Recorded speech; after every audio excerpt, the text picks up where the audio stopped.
नमस्कार, मैं श्यामगिरी। आप देख रहे हैं टीवी टीएफडी इंडिया। टीवी टीएफडी इंडिया में आप सभी दर्शकों का स्वागत है। इंडिया गठबंधन एकजुट होकर 200 प्लस सांसदों के साथ मोदी के लिए इतनी बड़ी संकट अब बन गया है कि अब मोदी पार नहीं पाएंगे। सवाल ही नहीं उठता कि मोदी सामना कर पाए। अब जो इंडिया गठबंधन बचा हुआ है टूटने के बाद, उस इंडिया गठबंधन का मुकाबला कर पाना अब मोदी के बस की बात नहीं है। पहली चीज। दूसरी बड़ी महत्वपूर्ण इसमें यह है कि राहुल गांधी ने जो मोर्चा संभाला है और युवाओं को जो आकर्षित किया है राहुल गांधी ने इस देश के प्रति, संविधान और लोकतंत्र को बचाने के लिए, यह मोदी के उस हर दावे पर भारी पड़ जा रहा है जो मोदी अक्सर किया करते थे। जैसे 2 करोड़ युवाओं को हर साल रोजगार देना, अच्छे दिन के वादा, विकास का वादा, 15 लाख खाते में का वादा, शिक्षा और स्वास्थ्य का वादा, किसानों की आय दोगुनी करने का वादा। यह जो भी वादे किए थे नरेंद्र मोदी ने, सारे वादे झूठे निकले, फेल हुए और युवाओं के भविष्य के साथ इस सरकार ने खिलवाड़ किया। क्या? जब मनमोहन सिंह सरकार थी, जब 2014 में, तो शिक्षा पर 4.5% जीडीपी का 4.5% हिस्सा वह खर्च करती थी, जो इस वक्त 6 से 7% होना चाहिए था। 6 से 7% होना चाहिए था, लेकिन नरेंद्र मोदी ने उसे लाकर 2.5% के आसपास खड़ा कर दिया।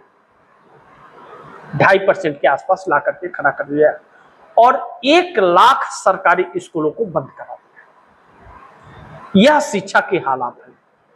और जो स्कूल बचे हुए हैं वह जर्जर हो गए हैं, छत गिर रहे हैं, स्कूल बंद है, टीचर नहीं आ रहे हैं। घर बैठ के पैसे कोई ले रहा है, कोई बांट रहा है, आधा मंत्री जी ले रहे हैं, आधा टीचर ले रहा है। यह सारी चीजें चल रही हैं। तो जेन अल्फा उतर के सड़कों पर आ गई और उसमें बच्चियां सबसे ज्यादा आई हैं और जेन जी में बच्चे और बच्चियां दोनों समान रूप से पूरे तेवर और सूझबूझ के साथ इस सरकार के सामने दीवार बन करके खड़ी हो गई। अब इसमें राहुल गांधी इसी मुद्दे को लेकर के चल रहे थे और लगातार पेपर लीक पर यूथ कांग्रेस धरना प्रदर्शन कर रही थी और कांग्रेस का जो छात्र संगठन है NSUI वह लगातार कर रहा था, लेकिन गोदी मीडिया उसे दिखा नहीं रही थी, यह सरकार दिखाने नहीं दे रही थी। अब क्या हुआ, जब पूरे मानसून सत्र में मोदी सरकार पार्लियामेंट के अंदर नहीं दिखी और इस बीच जब एग्जिट पोल आया पोल ट्रेकर का कि इंडिया गठबंधन तकरीबन 280 से 300 सांसदों के साथ सरकार बनाएगा, जनता उसके पक्ष में हो गई है और एनडीए गठबंधन के खिलाफ हो गई है, एनडीए गठबंधन 200 से 240 पर सिमट जाएगा, तो सरकार के होश उड़ गए। सी वोटर के सर्वे को देखा गया, जो राम मंदिर में चंदा चोरी के पहले था, तो उसने भी हिला दिया कि एनडीए गठबंधन के 86.8% वोटर उसके खिलाफ हो गए। इसका जिक्र मैंने कई कार्यक्रमों में किया आप दर्शकों से। अब ऐसे में जब जनता खिलाफ हो गई है और छात्रों के आंदोलन पर सरकार पर सवाल खड़े हो गए हैं और गृह मंत्री अमित शाह कटघरे में हैं, इस्तीफे की मांग हो रही है, तो चंद्रबाबू नायडू भी अब छोड़ेंगे मोदी का साथ? नहीं तो उनकी पार्टी टीडीपी में यह सुगबुगाहट तेज होने लगी है कि अब खिलाफत हो जाएगी, क्योंकि जनता खिलाफ हो रही है। दूसरा, चंद्रबाबू नायडू सोचते हैं कि जिसे समर्थन दे रहे हैं 5 साल तक समर्थन दे, बीच में चुनाव ना हो, ऐसा सोचते हैं। लेकिन जब जनता साथ नहीं रहेगी तो चुनाव पता नहीं कितने बार होगा और चंद्रबाबू नायडू यह सोच रहे हैं कि 2029 में लोकसभा और विधानसभा का चुनाव आंध्र प्रदेश में एक ही बार होता है, तो 2029 में ही हो, कोई भी सरकार रहे वह सरकार चले। तो इस चक्कर में भारतीय जनता पार्टी को अगर समर्थन देते रहते हैं 18 सांसदों का चंद्रबाबू नायडू, तो किसी काम के नहीं रह जाएंगे वह 18 सांसद।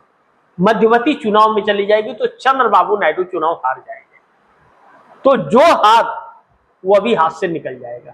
तो ऐसे में चंद्रबाबू नायडू अब इंडिया गठबंधन की तरफ, कांग्रेस की तरफ अपना झुकाव करते हुए नजर आ रहे, जो मोदी के लिए शुभ संकेत नहीं दे रहा है। इसी बीच जो सुगबुगाहटें अब तेज हुई हैं, वह मोदी के खिलाफ एक ऐसा माहौल अब बन गया है कि जो मोदी ने अभी हाल ही के दिनों में 15 अगस्त को जिस तरह से दिमागी नक्सल से जेनजी को संबोधित किया कि दिमागी नक्सल है, उनको आइसोलेट करना पड़ेगा, यह मोदी ने कहा कि दिमागी नक्सल वालों को आइसोलेट करना पड़ेगा। उन्होंने जेनजी जो प्रदर्शन किए थे जंतर मंतर पे, और राहुल गांधी जो इस मुद्दे को लेकर के चल रहे हैं, इनको लेकर के यह बातें कही थी, तो इसका आक्रोश जनता में और भड़क गया, सरकार के लिए और उल्टा पड़ गया, यह और आक्रामक हो गए युवा। इसमें जब आक्रामक हो गए तो मोदी के लिए तो यह इससे बड़ा संकट तो और क्या हो सकता है। तो फिर मोदी के हर दांव इनके उल्टे पड़ गए।